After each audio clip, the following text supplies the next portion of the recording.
शुरुआत में हम बीच के किनारे बैठे एक प्रेग्नेंट लड़की को देखते हैं। इस लड़की का नाम था रेबेका, जो इस टाइम अपनी सोचों में अपने हस्बैंड से बात कर रही थी। मुझसे कहती है कि तुम मुझसे बात करो या ना करो, लेकिन मैं तुमसे हमेशा बात करूंगी। मैं जानती हूँ कि तुम मुझसे दूर चले गए हो, लेकिन इसका मतलब ये नहीं कि मैंने तुमसे प्यार करना छोड़ दिया है। साफ मतलब था कि रेबेका का हस्बैंड मर चुका था। वो सोच मुझसे कहती है, तुमने मुझे ये जो आखिरी तोहफा दिया है ये मेरे लिए बहुत स्पेशल है। ये कहते ही सीन्स यहाँ से कट हो जाता है और हमें साहिल पर यानी बीच पे एक छोटी बच्ची को दिखाया जाता है। ये बच्ची असल में रेबेका ही थी, यानी स्टोरी पास्ट में जा चुकी थी। इस टाइम रेबेका जब बीच पे खेल रही थी तो उसके पास से एक बच्चा गुजरा। ये दोनों एक दूसरे को देखकर मुस्कुराए और इन दोनों को ही एक दूसरे से अट्रैक्शन फील हुई। अगले दिन दोबारा वो बच्चा रेबेका को बीच पे देखकर उससे बात करने के लिए आता है। उसे अपना नाम टॉमी बताता है और उससे दोस्ती भी कर लेता है। उस दिन के बाद से ये दोनों एक साथ ज्यादा से ज्यादा वक्त गुजारना शुरू कर देते हैं, क्योंकि दोनों को ही एक साथ बहुत ज्यादा मजा आता था। एक दिन इन दोनों को खेलते हुए अपने घर के पास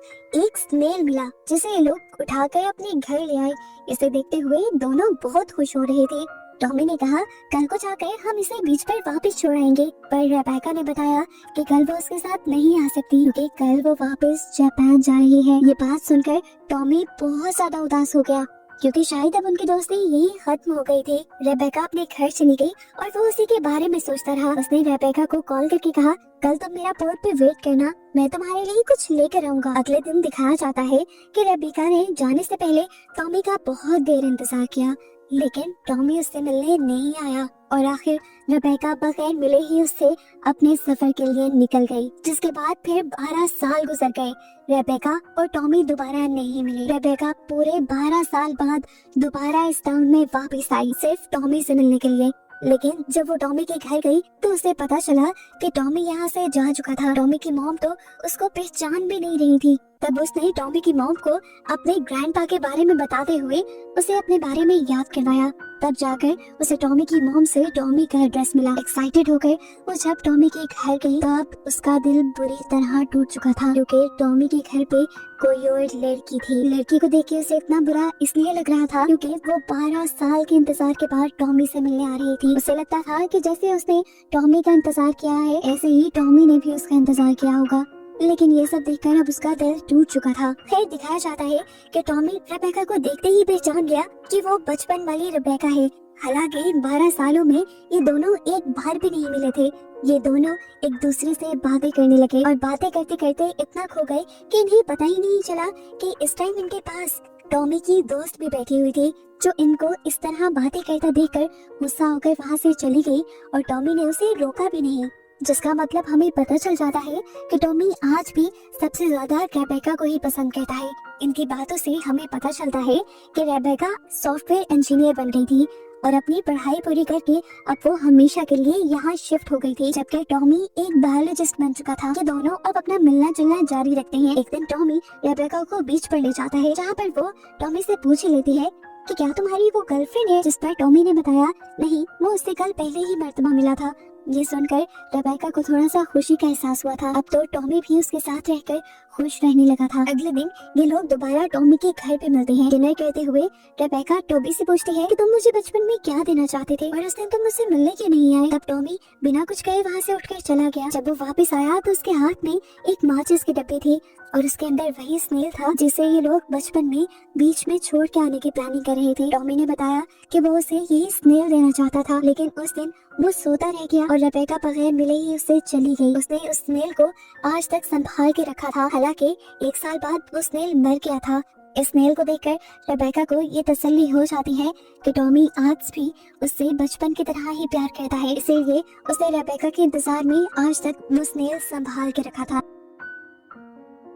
ये एहसास होते ही रेबेका की खुशी तो डबल हो गई थी। यहाँ ये दोनों अपने बारे में बातें करना शुरू कर देते हैं। टॉमी रेबेका को बताता है कि वो बायोलॉजिस्ट होने के साथ साथ एनवायरनमेंट के लिए भी काम कर रहा है। वो जानवर जो एक्सटिंक्ट हो जाते हैं, यानी दुनिया से खत्म हो जाते हैं, उनके खत्म होने से पहले ही वो उनके क्लोन्स बनाकर उनकी नस्ल को बढ़ाने की कोशिश करता है। उसने यहाँ पर अपना एक्सपेरिमेंट भी रेबेका को दिखाया, जिसमें उसने बहुत सारे कॉकरोचेस को क्लोन किया था। रेबेका टॉमी का काम देखकर अब उससे इम्प्रेस हो चुकी थी। टॉमी ने उसे बताया कि मेरे बनाए इस क्लोनिंग मेथड की मदद से किसी भी चीज का, यहाँ तक कि इंसान का भी क्लोन बनाया जा सकता है। ये बात सुनकर तो रेबेका को एक और मर्तबा शौक लगा था।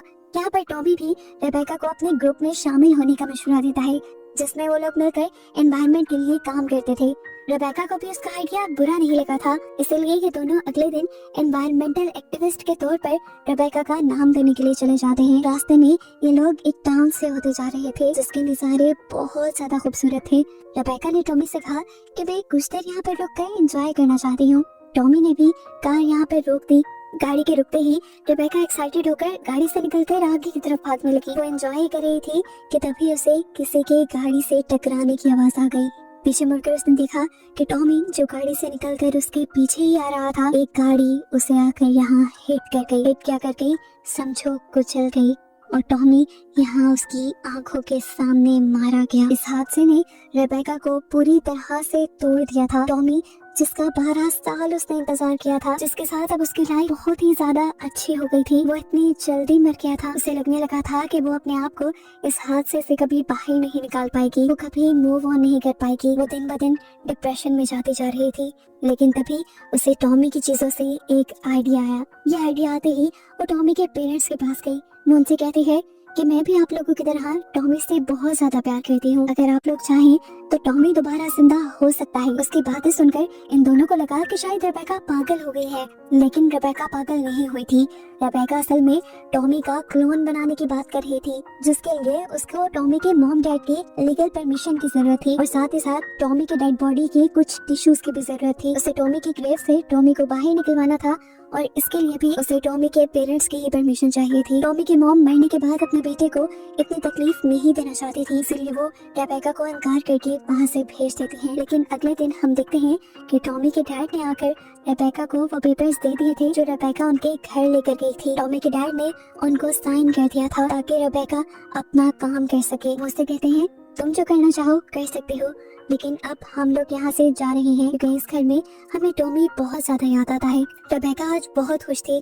उसने अगले ही दिन से काम करना शुरू कर दिया था। टॉमी की बॉडी के टिश्यू से उसने एक क्लोन बना लिया था, जिसे वो लैब में जाकर अपनी बॉडी के अंदर इम्प्लांट करवा देती है, और अब ये टॉमी का क्लोन पूरी तरह रेबेका की बॉडी के अंदर बनने वाला था। कुछ महीने गुजर जाते हैं और आखिर दिखाया जाता है कि रेबेका ने एक बच्चे को जन्म दिया था जो बिल्कुल दिखने में टॉमी की तरह ही था। रेबेका ने उसका नाम टॉमी ही रखा। देखते ही देखते लाइफ आगे बढ़ने लगी। टॉमी भी बड़ा हो गया और हमें दिखाया गया कि इस टाइम वो बिल्कुल बचपन वाले टॉमी की तरह दिख रहा था। उसकी हरकतें, खाने पीने का स्टाइल, सब कुछ, यहाँ तक कि सोच भी पुराने टॉमी जैसी ही थी। अब एक दिन टॉमी अपनी एक दोस्त को लेकर रेबेका के पास आता है और उससे अपने डैड के बारे में पूछता है। रेबेका थोड़ा घबरा जाती है और उसे बताती है कि तुम्हारे पैदा होने से पहले ही तुम्हारे डैड टॉमी एक एक्सीडेंट में मारे गए थे। खैर ये बात नॉर्मल लग रही थी, कोई भी बच्चा अपने डैड के बारे में पूछता ही है, लेकिन यहाँ पर मामला कुछ और था। असल में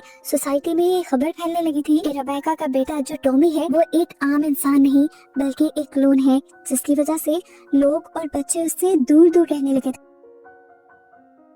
एक दिन टॉमी के दोस्त को रेबेका जब टॉमी के साथ खेलने के लिए अपने घर पे बुलाती है तो वो बच्ची ये कहते हुए इनकार कर देती है कि मैं क्लोन के साथ नहीं खेलूंगी। यहाँ तक कि अगले दिन कुछ पेरेंट्स स्कूल पे पहुँच जाते हैं। वो प्रिंसिपल से टॉमी को स्कूल से निकालने के लिए कह रहे थे क्योंकि वो नहीं चाहते थे कि उनके बच्चे एक क्लोन के साथ पढ़े। ये सुनकर रेबेका का दिल टूट गया। आज रात टॉमी की बर्थडे पर भी कोई नहीं आया और ये देखते हुए रेबेका की आंखों में आंसू आ गए। वो समझ गई थी कि अब वो वक्त आ गया है जब रेबेका को ये टाउन छोड़ना पड़ेगा, क्योंकि अगर उसने ये टाउन ना छोड़ा तो कोई भी टॉमी को उसके क्लोन होने की सच्चाई बता देगा। टॉमी को लेकर रेबेका अब एक सुनसान जगह पे चली जाती है जहाँ पे सिर्फ उन्हीं का घर था, किसी और का घर नहीं था। वहाँ पे उसने यहाँ अकेले ही टॉमी को बड़ा किया, पाला। इस जगह पर रेबेका टॉमी के साथ काफी खुश थी। सालों का वक्त गुजर गया और हमें दिखाया गया कि अब टॉमी बड़ा हो चुका है और हूबहू अपने डैड टॉमी की तरह ही दिख रहा है। आज वो अपनी एक फ्रेंड को अपने घर लेकर आया था, जिसे देखकर रेबेका जेलस होने लगी क्योंकि कभी भी उसने इस टॉमी को अपना बेटा नहीं समझा था। टॉमी ने यहाँ रेबेका से कहा कि कुछ दिन उसकी ये फ्रेंड उनके साथ उनके घर ही रहेगी। रेबेका टॉमी को मना नहीं करती। वो लड़की कुछ दिन इनके साथ रहना शुरू कर देती है, लेकिन वो देखती है कि इन दोनों के दरमियान में माँ और बेटे जैसा रिलेशन नहीं था। टॉमी रेबेका के कुछ एक्स्ट्रा ही करीब रहता था और ये चीज उस लड़की को बहुत ऑकवर्ड लगी, इसीलिए वो इन दोनों को छोड़कर चली गई। अगले दिन हम देखते हैं कि असल में टॉमी की मॉम रेबेका से मिलने के लिए आई थी। ये दोनों आपस में बातें ही कर रहे थे कि तभी अचानक उनके सामने टॉमी आ गया, यानी टॉमी का क्लोन, जिन्हें देखकर वो बिल्कुल ही सरप्राइज रह गई। उनकी हैरानी का अंदाजा यहाँ से लगाया जा सकता था कि वो इस क्लोन टॉमी को देखकर कुछ बोल नहीं पाई और चुपचाप यहाँ से चली गई। आखिर वो औरत कौन थी और इस तरह टॉमी को क्यों देख रही थी? वो ये सारे सवाल रेबेका से कहता है, लेकिन रेबेका भी उसकी किसी भी बात का जवाब नहीं देती। टॉमी को तो अब गुस्सा आने लगा था। एक तो टॉमी को उसके फोर पेरेंट्स के बारे में कुछ नहीं पता था, ऊपर से आए दिन रेबेका उससे कुछ ना कुछ छुपा कर रखती थी। इन सारी चीजों का गुस्सा अब आहिस्ता आहिस्ता टॉमी की पर्सनालिटी को खराब कर रहा था। टॉमी के दोस्त भी जो आज उनसे मिलने के लिए आई थी, वो भी टॉमी का गुस्सा देखकर घबरा कर वहाँ से चली जाते हैं। टॉमी घर में बहुत तोड़-फोड़ करता है, जिस पर आज रेबेका समझ गई थी कि वो दिन आ गया है जब उसे टॉमी को सच्चाई बतानी पड़ेगी। उसने बहुत हिम्मत की और फिर टॉमी को वो सारी कहानी बताई कि किस तरह उसने अपने दोस्त यानी टॉमी का क्लोन बनाकर उसे पैदा किया था। रेबेका की ये सारी बातें टॉमी को समझ नहीं आ रही थी। तब तंग आकर रेबेका ने असली टॉमी का लैपटॉप और उसकी चीजें इस क्लोन टॉमी को दे दी और ये सारी चीजें देखने के बाद टॉमी समझ गया कि कैसे आखिर वो एक असल इंसान नहीं है, वो तो सिर्फ एक क्लोन है। उसका अंदर अब बहुत ज्यादा टूट चुका था, उसका कॉन्फिडेंस मर गया था। उसे समझ नहीं आ रहा था कि अब वो इस दुनिया में कैसे सरवाइव करेगा। वो रेबेका से पूछता है कि आखिर क्यों किया, क्यों बनाया आपने ये क्लोन। तब रेबेका उसे बताती है कि मैं टॉमी से बहुत ज्यादा प्यार करती थी, मैं उससे दूर नहीं रहना चाहती थी, इसीलिए मैंने टॉमी का एक क्लोन बनाया ताकि हमेशा मैं टॉमी के साथ रह सकूं। रेबेका की इन बातों से ये टॉमी यानी ये क्लोन भी इमोशनल हो जाता है और यहाँ ये दोनों एक दूसरे के बहुत करीब आ जाते हैं। और इस टाइम रेबेका टॉमी से कहती है कि तुम मेरे टॉमी हो, मेरे जिसे मैं मौत के बाद भी वापस ले आई। लेकिन शायद रेबेका की ये सारी मेहनत सालों उसके बर्बाद होने वाले थे, क्योंकि मूवी के लास्ट सीन में हमें दिखाया गया कि ये क्लोन टॉमी रेबेका को छोड़कर जा रहा था। उसने आज रेबेका को मॉम नहीं बोला, बल्कि उसको उसका नाम लेकर पुकारा और शुक्रिया कहकर वो यहाँ से चला गया, जबकि रेबेका पीछे से रोती रह गई और उसे दिखाती हुई ही ये मूवी यहाँ पर खत्म हो गई।